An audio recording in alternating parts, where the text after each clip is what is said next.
کراچی میں ممنوع ادویات کے خلاف کسٹم انٹیلیجنس کی مختلف علاقوں میں کارروائی۔ ممنوع ادویات کے بڑے ڈیلر مصطفیٰ کے قریبی ساتھی کلیم کی گرفتاری کے لیے مختلف مقامات پر چھاپے مارے گئے۔ کسٹم انٹیلیجنس کے مطابق کلیم قوت بخش ادویات کے انجیکشن بوسٹن کی مارکیٹ میں سپلائی کا اہم کارندہ ہے۔ کسٹم ذرائع کے مطابق گزشتہ دنوں طارق روڈ کے گودام سے جو بوسٹن کے انجیکشن برآمد کیے گئے تھے ان کی مالیت 1.5 کروڑ سے زائد ہے، اور اس حوالے سے ایکسپورٹ پروسیسنگ زون کے حکام کے خلاف بھی تحقیقات کا آغاز کر دیا گیا ہے۔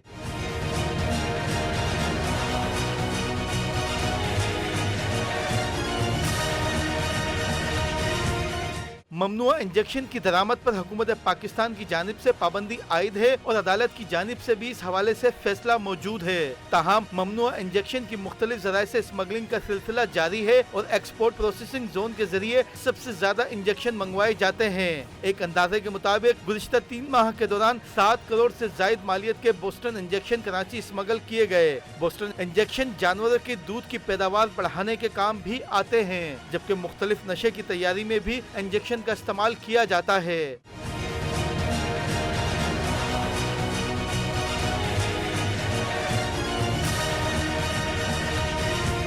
کسٹم ذرائع کے مطابق بوسٹن انجیکشن کا سب سے بڑا نیٹ ورک مصطفیٰ نامی شخص چلاتا ہے، جو کہ اس وقت زیر حراست ہے، جبکہ اس کے قریبی ساتھی علی گٹھا کسٹم انٹیلیجنس کے ہاتھوں گرفتار ہے۔ کسٹم ذرائع کے مطابق اس گروپ کے اہم کارندے کلیم کی گرفتاری کے لیے 2 دن سے مختلف علاقوں میں چھاپے مارے گئے۔ ذرائع کا کہنا ہے کہ ممنوع انجیکشن مس ڈکلیریشن کے ذریعے بھی کسٹم حکام کی ملی بھگت سے کلیئر کیے جاتے ہیں۔ ایکسپورٹ پروسیسنگ زون میں اس حوالے سے پورا ایک منظم نیٹ ورک قائم ہے اور انجیکشن کے حوالے سے مختلف جعلی کمپنیوں کا نام بھی استعمال کیا جاتا ہے۔ راشد صدیق، پرائم نیوز، کراچی۔